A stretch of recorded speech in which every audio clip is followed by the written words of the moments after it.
Ouvintes do terror, aqui vai um recado para você. O episódio de hoje pode conter material sensível que desperta memórias, incômodos ou feridas abertas. Sugerimos cautela.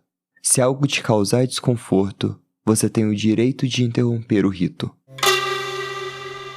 E como sempre, fones de ouvido são essenciais. Eles não servem apenas para ouvir e escutar o episódio, mas servem para selar o pacto. Aceita te ver, aceita te ouvir. O terror te guia.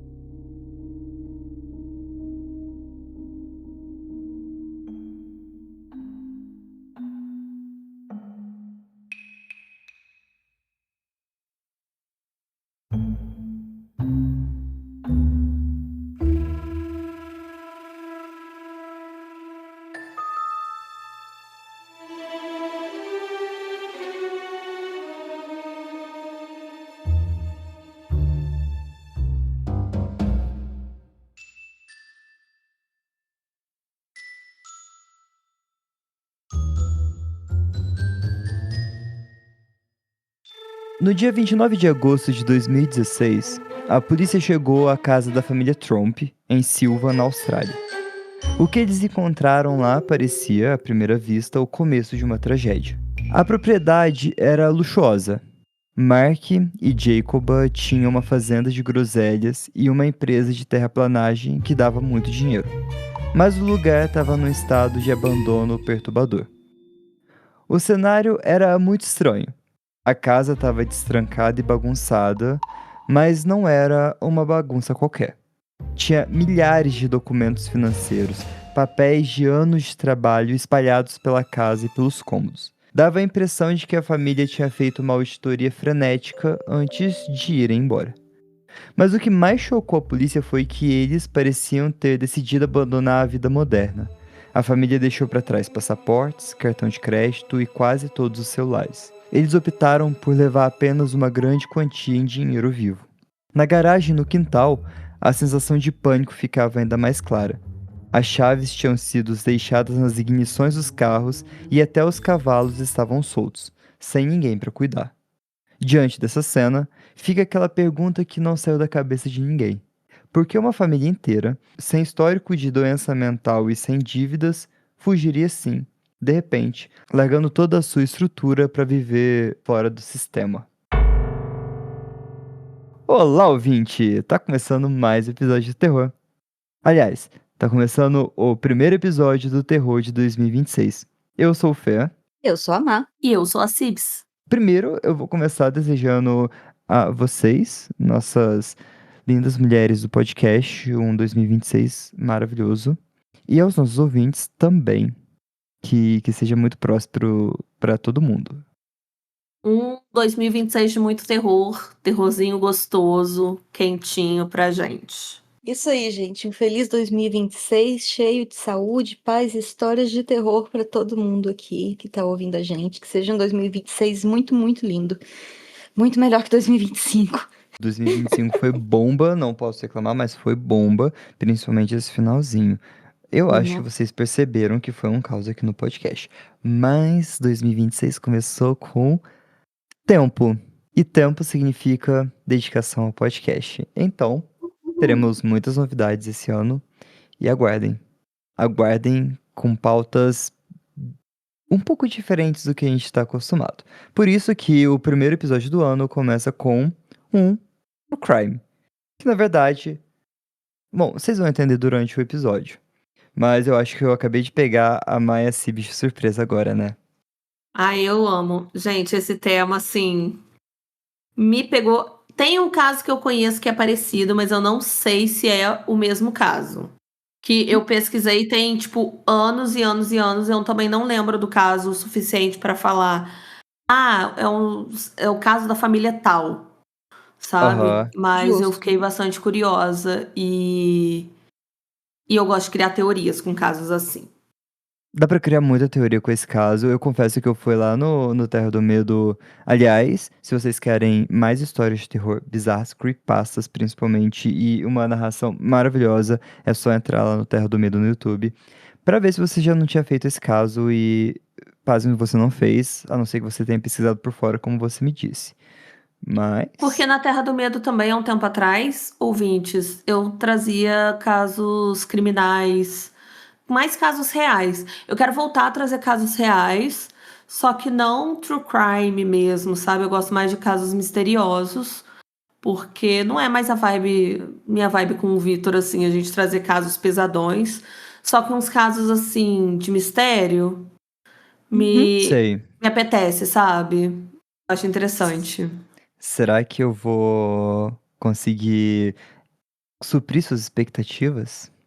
Tenho certeza que vai. Você sempre suprimir as expectativas, você é incrível. Não dá um Google nesse Não, caso. nada de Google, não. Não pode. Nem você que tá ouvindo. Você que tá ouvindo, fica quietinho. É porque eu tive um trabalho do caralho pra fazer isso. Eu tive muitas, mas muitas fontes, incluindo alguns casos de alguns artigos, mas principalmente as fontes foram a BBC News, The Guardian, duas postagens do The Guardian, ABC News, Global News e algumas análises psicológicas também, além de uma boa pesquisada no Reddit, tá? Que a gente não pode falhar com o Reddit aqui.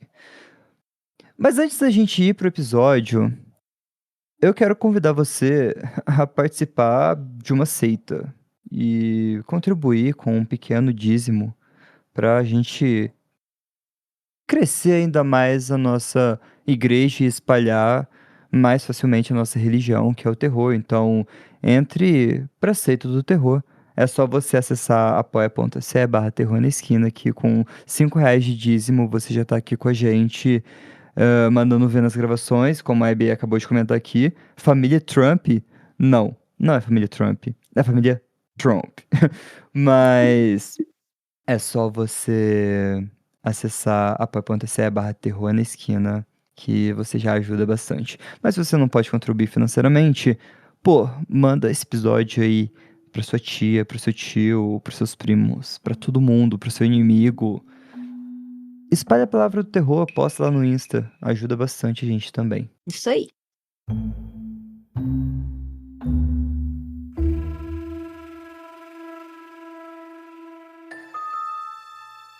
Mark e Jacob, que naquela época tinham 51 e 53 anos respectivamente, construíram uma vida muito sólida na Austrália. Eles se estabeleceram em Sylvan, que é uma cidadezinha minúscula com um pouco mais de 1.000 habitantes. Ela fica numa região agrícola bem fértil chamada Dandenong Ranges. Um parênteses aqui, cara, as cidades da Austrália, International.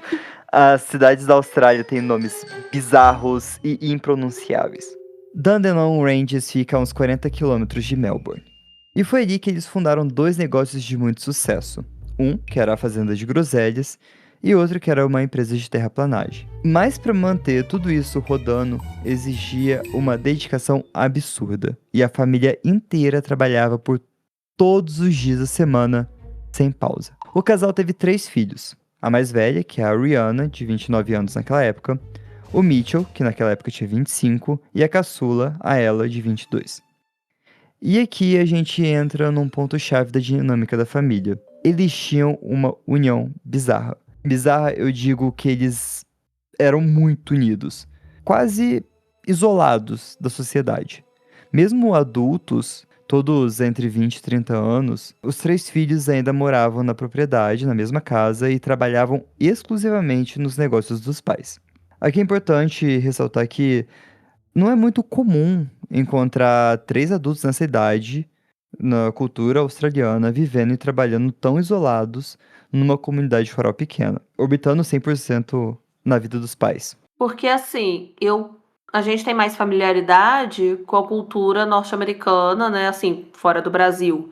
Porque a maioria dos casos são ali dos Estados Unidos, que a gente fica sabendo, que a gente tem mais acesso.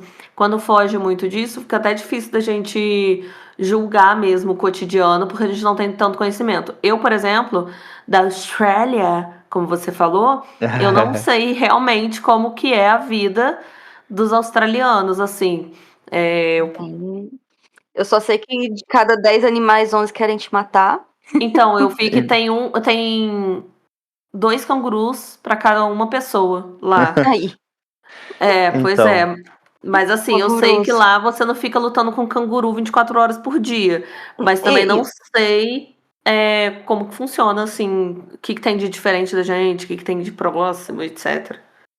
Então, pelo que eu andei pesquisando, não é comum os adolescentes ficarem junto com os pais depois que formam no ensino médio. Deve ser igual à cultura americana e brasileira também, que se assemelha bastante, que formam no ensino médio e vão para a faculdade.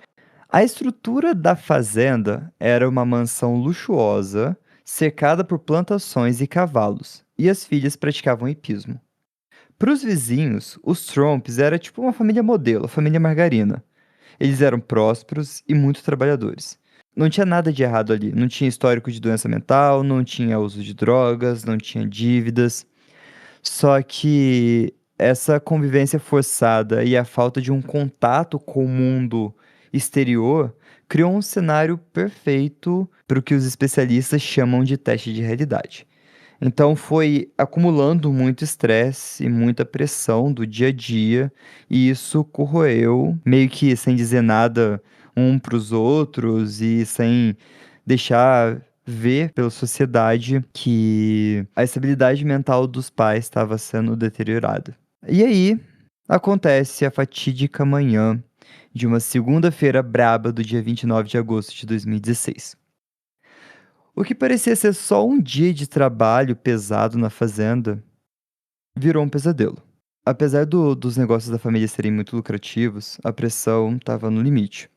E aqui as fontes que eu andei pesquisando estavam muito claras. Eles não tinham dívidas impagáveis, não tinha falência que justificava abandonar tudo. O que existia era muito estresse. E o próprio Mitchell, depois, ele explica que não teve um evento único, mas foi o acúmulo de toda a como eles levavam a vida na fazenda que levou o que aconteceu, o colapso da família. Essa fazenda era afastada da cidade ou era uma coisa mais na cidade? Você Cara, a sabe? cidade era uma cidade rural, a cidade tem 1.200, 1.300 habitantes. Então, tipo, tudo lá é afastado porque é bem rural.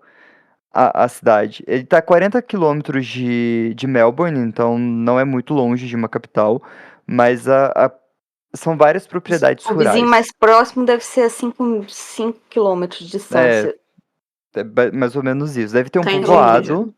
Deve ter um povoado, mas é tudo longe. Eles viviam longe, afastado. Vou mandar foto aqui da fazenda só para vocês terem ideia de como que é a fazenda deles. Nos dias antes da fuga, o comportamento do Mark e da Jacob mudou da água para o vinho. Eles mergulharam em uma paranoia profunda. Eles colocaram na cabeça deles de que tinha alguém, uma entidade, que no caso era uma coisa vaga, estava planejando roubar e matar a família toda.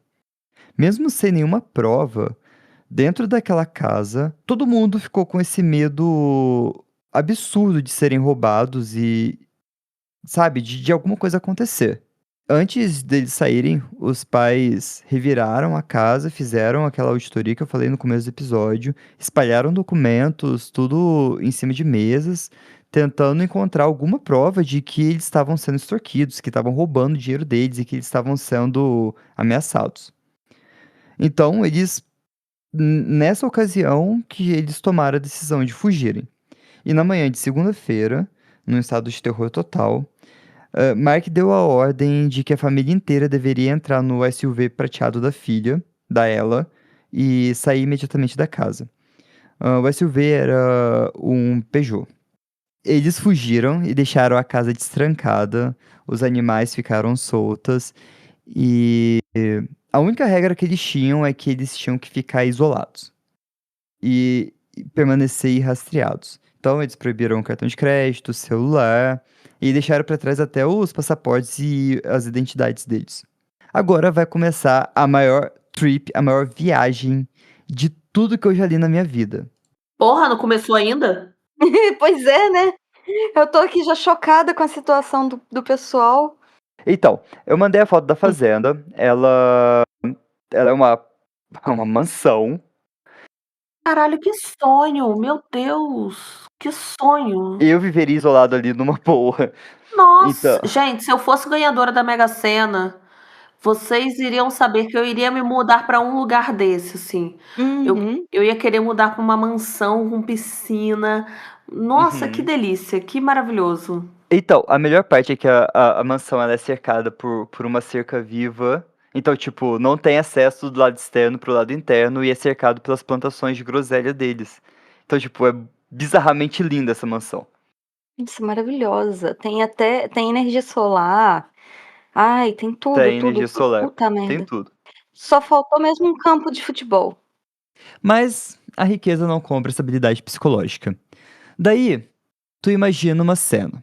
5 adultos espremidos dentro de um SUV Peugeot prateado, que era da filha, e o clima dentro do carro não era de uma viagem em família, era de medo. Eles saíram sem rumo, e o filho, o Michael, ele só foi junto porque ele estava preocupado com a segurança dos pais. Ele tinha levado o celular dele escondido. E era o único ponto de tecnologia que juntava a família e o resto do mundo. Só que essa conexão durou pouco, porque com apenas 30 quilômetros que eles viajaram, isso eles saíram de Silvan e eles estavam perto de Warburton, 30 quilômetros de distância. O Mark e a Jacob descobriram que ele estava carregando o aparelho e eles entraram em pânico e eles ficaram com mais certeza ainda de que eles estavam sendo rastreados e que o celular estava sendo usado para ser rastreado. E o Mark obrigou o filho a jogar o telefone pela janela com o carro ainda em movimento. E depois que ele jogou o telefone, eles ficaram offline do mundo. Daí só restou o que eles contaram pra gente. Sem GPS, sem mapa, sem rumo, eles dirigiram o dia inteiro e a noite toda por 800 quilômetros em direção ao estado de New South Wales, tentando despistar os perseguidores deles que não existiam. A primeira fratura no grupo aconteceu na manhã de terça-feira, às 7 horas da manhã, na cidade de Belfast, e o Michael, ele atingiu o limite dele. Ele era o único que estava são nessa tour toda. E ele percebeu que essa ameaça que o pai falava não existia. Ele saiu do carro, pegou uma série de trens e voltou para casa em Vitória. A filha não estava sã não, a filha estava indo na onda dos pais. Uhum, As duas filhas estavam indo na onda dos pais, a mais nova e a Ah, mais são velha, 2 e os dois filhas, são pais. 3 filhos no uhum. total. São 3 filhos. Isso. Isso, Aí o filho do meio que isso. teve um pouco mais de noção. Ele era Saquei, o único que saquei. estava são. Ele levou até o celular escondido, então sobraram os 4 no carro, né? Os dos pais e as duas filhas. E eles continuaram até as Genolan Caves, que é um lugar maravilhoso. É um complexo de cavernas. Eu mandei uma foto aqui no grupo. É maravilhosa essa caverna. E foi na região dessa caverna que chegou o ápice do estresse. O comportamento dos pais estava tão delirante que a ela e a Rihanna, elas tomaram a decisão de abandonar os dois ali mesmo. Para fugir dos próprios pais, as irmãs roubaram um carro e dirigiram até a cidade de Goulburn. A primeira coisa que elas fizeram foi ir até a polícia e denunciar o desaparecimento dos pais. É meio estranho pensar, né? Elas acabaram de sair da cola dos pais, roubaram o carro, foram até a polícia e reportaram o desaparecimento. Pra mim faz um pouco de sentido. Pra mim Uhum. faz um pouco de sentido ela, tipo assim, porque querendo ou não, elas eu não sei, eu Elas entendi que elas deixam. tiveram um surto de sanidade, tipo um súbito ali, e aí, querendo ou não, os pais ainda estavam. Então, os pais ainda estavam. Ela não poderia estar na caverna, poderia não estar ainda na caverna, sabe? Eles poderiam ter Isso. saído e tal. Querendo ou não, eles estavam desaparecidos. Deve ter dado a briga gigantesca, as meninas entraram no primeiro carro que viram, eles ficaram com o carro, eles devem ter pensado: "Não, a gente vai sumir daqui, não sei o quê", e pego o carro e ido embora. Ninguém garante que a polícia ia chegar e encontrar eles no mesmo lugar. E ao reportarem formalmente o desaparecimento dos pais, a polícia acionou o protocolo de busca. E foi esse registro que acendeu o primeiro alerta da imprensa local, transformando o que era uma crise familiar privada em um caso oficial. E depois disso, em um posto de gasolina, a loucura contagiou as filhas e as duas se separaram de vez e cada uma foi para um lado. O que aconteceu a seguir parece filme que saiu de um roteiro de Hollywood, sério. A ela, a mais nova, pegou o carro roubado e dirigiu de volta para casa em Silva. Mas por que que ela dirigiu para casa? Porque ela estava obcecada em alimentar os cavalos. Ela chegou na terça-feira à noite e deu de cara com a polícia em casa, que já estava investigando toda a casa aberta. E ela chegou antes do irmão, porque ela estava de carro e o irmão estava descendo de trem. A Ariana, ela teve um colapso psiquiátrico e ela ficou em estado catatônico. Só que ela ficou dentro de uma cabine de uma caminhonete de um desconhecido. Entre os fundos do banco, o fundo da caminhonete e o banco de uma caminhonete, sabe? Que fica um lugar que dá pra colocar algumas malas, algumas coisas de caminhonete. Não sei se vocês já andaram de caminhonete. Sei, imagino. Sim. Então, ela ficou agachadinha lá e o motorista só percebeu, quase depois de 1 hora andando com o carro, que tinha alguém ali atrás que ele começou a sentir alguma coisa empurrando o banco dele. Quando a Rihanna foi encontrada, ela não sabia quem que ela era, ela não sabia o nome dela, ela não sabia onde que ela tava. Ela meio que entrou, tipo, numa hibernação psicológica, ela não sabia de nada, ela tava catatônica. Aí ela foi internada logo em seguida, direto, depois que chamaram a ajuda. Antes de continuar a história, a repercussão desse caso, ele explodiu de verdade na quinta-feira, no dia 1º de setembro. Quando o Michael e a Ella, que já estavam na fazenda, eles apareceram em rede nacional no Channel 9 News e eles fizeram um apelo emocional pedindo ajuda para encontrar o pai, que estava foragido. E foi nessa entrevista que o público descobriu os detalhes mais estranhos, que eles tinham fugido sem os celulares, sem os cartões, largado os passaportes para trás, e a Austrália inteira parou para tentar desvendar o que estava acontecendo. Eu tenho dificuldade com isso. Qual foi o ano que aconteceu o caso? 2016. 2016, beleza. Obrigada. Aham. Eu tô engajadíssima. Eu também, tô aqui concentrada. Uhum. Depois de chegar na Genuine Caves, o casal começou a descer de novo para Vitória. E eles percorreram 600 quilômetros até Wangaratta. A mãe, a Jacob, ela só foi localizada na quinta-feira, no mesmo dia que saiu na imprensa o Michael e ela, pedindo para encontrar o pai. E ela estava em Yes, a 350 quilômetros da onde eles tinham se separado, que foi em Wangaratta.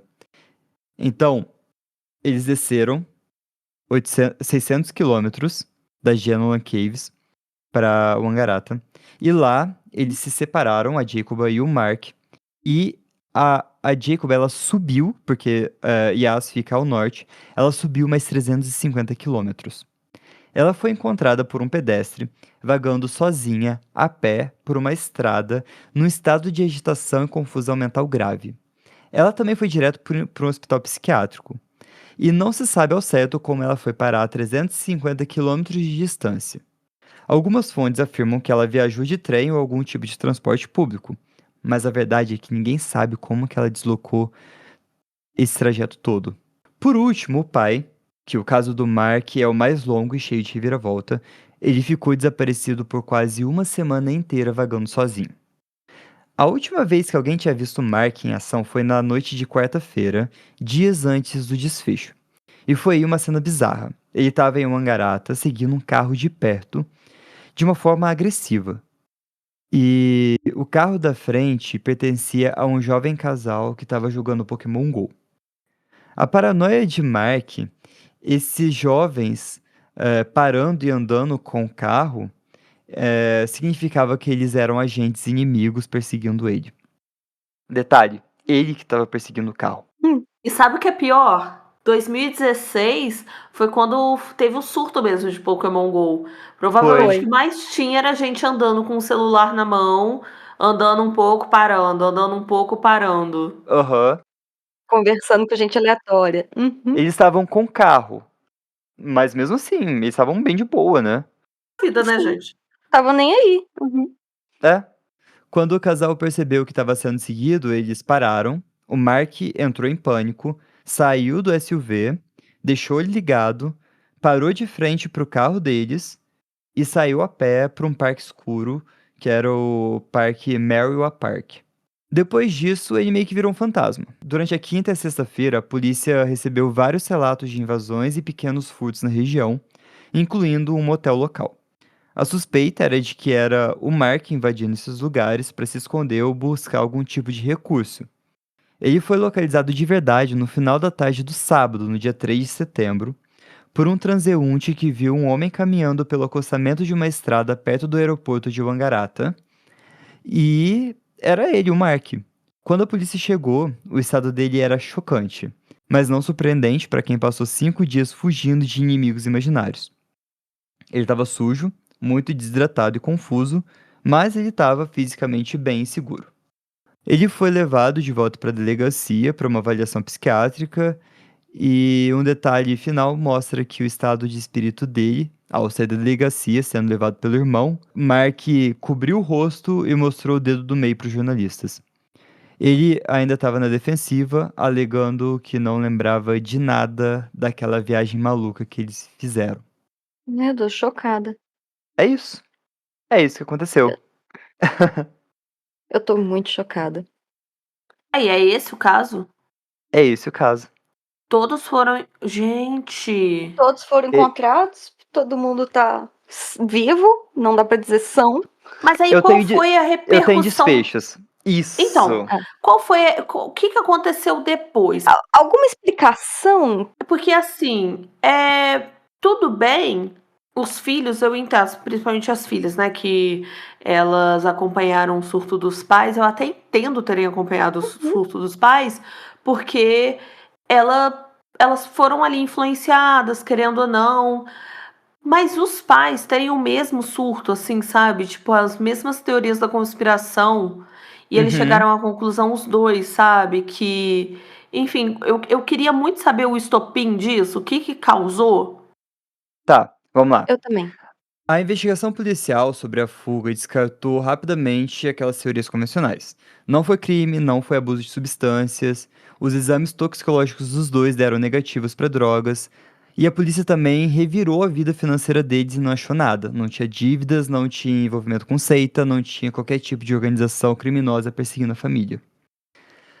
Sem nenhuma ameaça real para explicar o pânico, a conclusão médica aponta para um fenômeno psiquiátrico raro chamado folia do, ou a loucura 2, né? Como foi a família toda, foi chamado de folia plusieurs, que é a loucura de muitos. Esse transtorno acontece quando delírios paranoicos são transmitidos de uma pessoa dominante, que é chamado de um indutor, para as pessoas saudáveis, mas têm laços emocionais muito fortes e vivem isolados. No caso dos Tromps, o Mark e possivelmente também a Jacoba, eles foram os indutores. As convicções deles de que o perigo era real foram absorvidos pelos filhos, justamente por causa da dinâmica daquela bolha na fazenda e sem um contato com o mundo lá fora. E ao ver o terror genuíno na cara dos pais, os filhos perderam a capacidade de testar a realidade, porque não tinha contato com o mundo lá fora, e eles abandonaram a lógica individual de cada um e seguiram a narrativa dos pais, bom, ele era o líder da família, né? O único que não tinha tanto que não foi tão induzido foi o Mitchell, né? Apesar de ter saído, feito a viagem, ele entendia um pouco mais o que estava acontecendo. E se o isolamento faz parte dessa manipulação mental, explica por que o filho do meio e o homem da casa, né, teve menos. Conseguiu se livrar mais rápido disso. Culturalmente, os homens têm mais liberdade do que as filhas mulheres, né? E o pessoal fala que filho do meio é um pouco esquecido no rolê, os pais não pegam tanto no pé, então essa combinação pode ter ajudado ele. Olha, na minha cabeça todo bolsonarista é meio assim. Sim, eu sou obrigada a concordar. E não é nem na minha cabeça, não. Eu já vi de perto, ao vivo. Bolsonarista e terraplanista, assim. Uhum. Quando eu vejo terraplanista pegando régua para botar no horizonte, falar, viu, é reto, não é redonda a Terra. Eu imagino assim, porque pode parecer loucura a comparação que eu tô fazendo, mas pensa bem. Quando você é terraplanista, você acredita que todas as grandes pessoas influentes estão tentando te convencer que a Terra é redonda, mas na verdade ela é plana ou ela é qualquer escolha que preencha aqui um formato. Mas aí, tipo assim, quem são eles? Quem são essas pessoas? Por que essas pessoas querem fingir que a Terra é redonda? O que a Terra bola vai ajudar na manipulação do mundo? Entende? Essa coisa de, tipo assim, existe eles e eles estão querendo dominar o mundo e estão nos vigiando e, sabe, aí você vai longe, sabe? Eu tenho uma frase que eu gosto muito que é quando você é doido o suficiente, qualquer coisa é um sinal, sabe? Aham. Uhum, exatamente. Cara, e o eles pode ser desde os Illuminates até reptilianos, agentes do Reptilianos, governo, o a Fernanda Torres usando exército. Havaianas, porra. Adoro. Gente, bolsonaristas botando lanterninha pro céu pra pedir ajuda pros extraterrestres, Uhum. sabe? É difícil. Exatamente, rezando pro pneu. Algumas fontes falam que a família era muito solista. Quando mandavam mensagem, eles prontamente respondiam.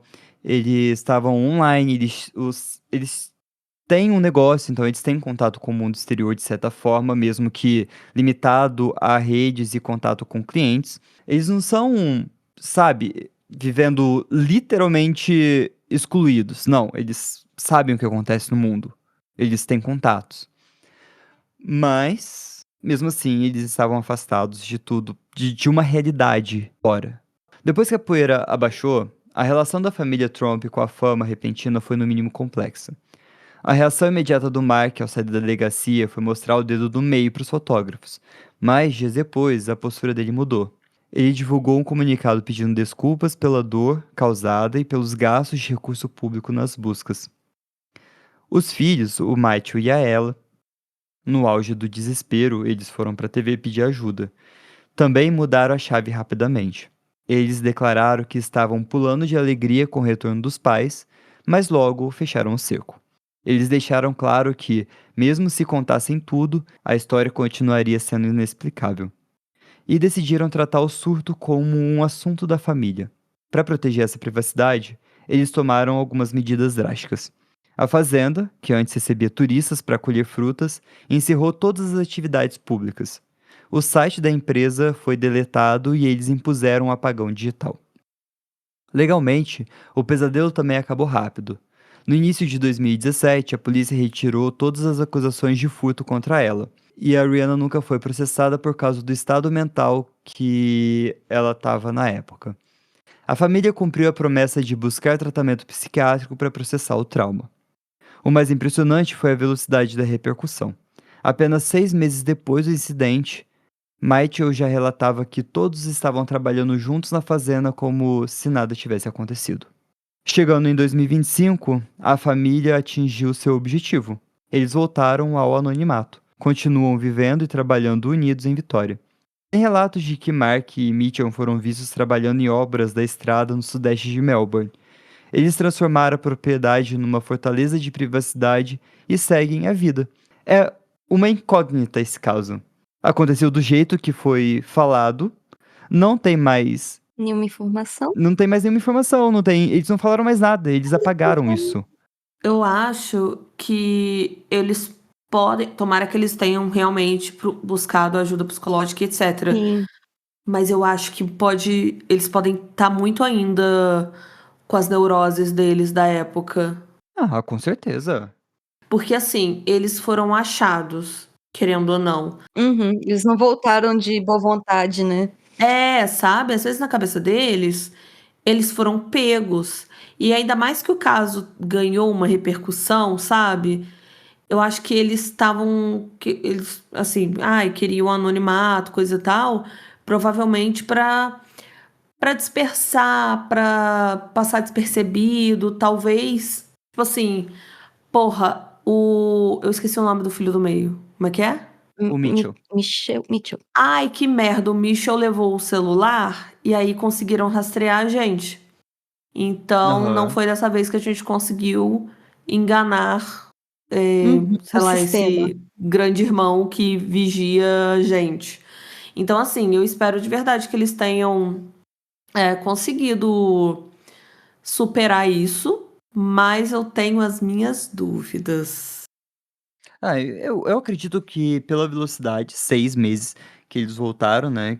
Que tudo aconteceu em agosto, final de agosto, começo de setembro, e em março de 2017 a família reportou que voltou ao normal, todo mundo trabalhando, feliz da vida, como se nada tivesse acontecido. Então, 6 meses para uma recuperação de um colapso desse que levou você a dirigir 1.600 quilômetros e a sua Uhum. família foi se perdendo durante o caminho. A sua esposa andou 350 quilômetros, ela não sabe como que ela andou 350 quilômetros ou não foi reportado como ela andou esses 350 quilômetros e de repente fizeram um apagão digital. No mínimo, uma culpa eles carregam. Alguma coisa muito estranha aconteceu pra eles fugirem assim. Muito E é estranho. o que me incomoda mais, é porque não tem mais informação.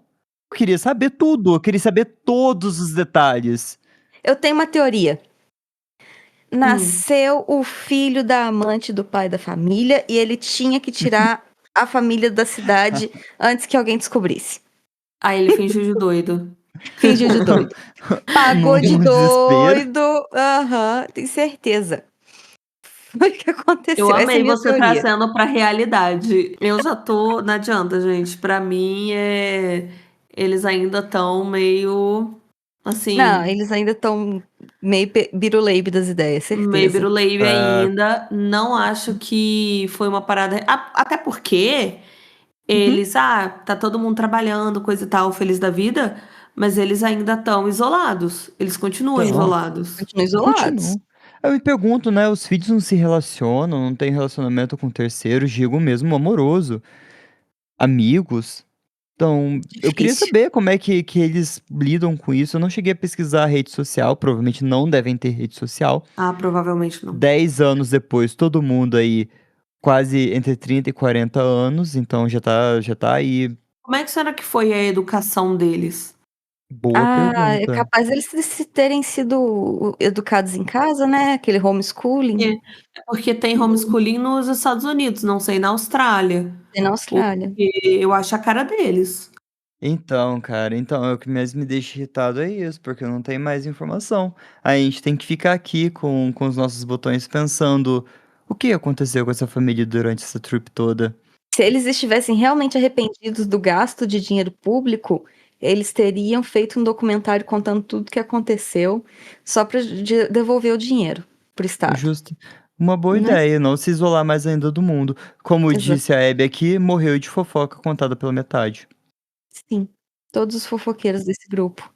Você encontrou da educação deles? Não tem, não fala. Fala só Não fala. que não tem informação. Chique. Porque aí seria uma forma deles terem contato com tudo, né? Então, uma coisa que fica muito ressaltado nas fontes é que é uma família insular, que no caso insular é que eles vivem isolados e que é tipo de uma forma muito incomum. É essa a maior característica. Eles são incomumente insulares. Bizarro, Bizarro, bem Bizarro bizarro. bem demais. bizarro. E assim, me incomoda também o fato de existirem casos, existirem coisas que a gente nunca vai saber o que realmente aconteceu. Sim. Assim. Uhum. Como assim a gente não tem? É isso. Não, eu quero saber. Eu Não, preciso eu saber. quero muito É saber. um egoísmo meu, tipo, eu quero saber o que aconteceu. Que nem o Sim. caso da Elisa Lam. Eu queria muito Uhum. saber o que Tem aconteceu muito no saber o que caso da aconteceu Elisa com ela. Lam, Aham. Me sabe? irrita também. São coisas que me intrigam demais. Assim, caso sem solução, eu tenho uma curiosidade muito doida, assim.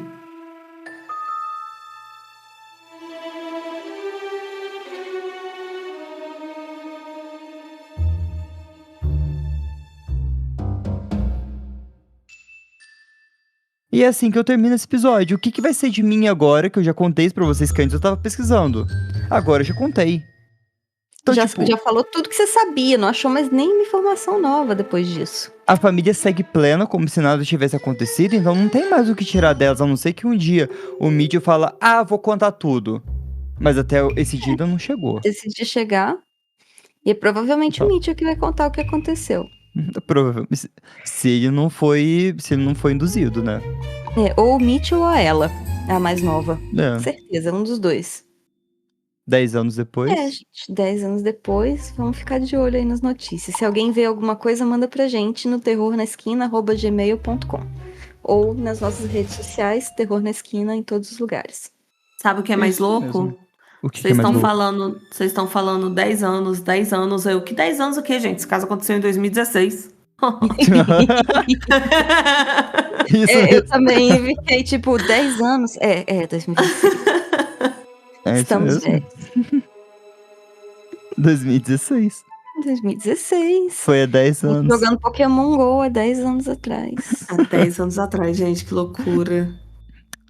O tempo passa, gente. A gente tá no 5º ano do podcast. Muita coisa. Olha, e tem vários casos que dá pra fazer episódios assim, tá? Que tem uns casos bem loucos, sem explicação. Sim, comentem. Comentem se gostaram do formato. E eu vou dizer mais. Se preparem que vai ter uma série de 6 episódios com esse tipo de investigação. Não vai ser true crime, mas vai ser sobre criptídeos. E a gente tem uma lista aí já de 4 roteiros prontos sobre criptídeos pra contar pra vocês. Mas Que eu estou semana que vem hypadíssima. temos aí. Eu também. Spoiler. Não queria contar, mas eu vou contar. Yeti, Monstro do Lago Ness e um brasileiro pra vocês. Vão ser 2 quem brasileiros, será? mas Capelobo tá aí no meio. Falei, saí agora. Não me pressiona Amo, mais. ícone nacional. Capelobo gostoso. Delícia! Capelobo, cadê você? Eu vim aqui só pra te ver. Desculpa, gente, me passei. Logo. Mas deixa eu perguntar. Supri a curiosidade de vocês. Carreguei um episódio com esse caso. Carregou um episódio com esse caso. Carregou um episódio, carregou. E Agora carregou noites de sono, porque eu acho que o pessoal vai ficar pensando sobre. Eu vou. eu vou. Eu já quero sair daqui e pesquisar mais, só que eu tenho certeza que eu não vou já quero encontrar, comprar porque passagem pra Austrália e ir lá bater na porta deles. quando eu fizer uma viagem pra Austrália, eu quero passar na frente da fazenda. Eu também. Quero fingir que eu quero Vou lá. comprar groselha. Eu vou lá comer eu quero- groselha direto do pé. Fê, você pode botar, tipo, um terno preto, óculos escuro, entrar no carro Nossa. todo preto, ficar rondando ali a fazenda deles. Só pra ver a reação, só Certeza pra que ver eu se vou eles estão levar com um a terapia tiro. em dia. Eu vou Só pra levar um ver se eles estão com a tiro. terapia em dia. O problema é que Só- se eles não tiverem, ele vai levar um tiro. Cava falou que só pra rir, né? Só se vocês forem junto comigo. Todo mundo de preto, óculos escuros e carro preto. Com vidro fume preto escurão. Eu topo. Mais um rolê do Terror na É Esquina. bom que a gente precisa pagar só a passagem de ida, né? A volta É verdade. a gente.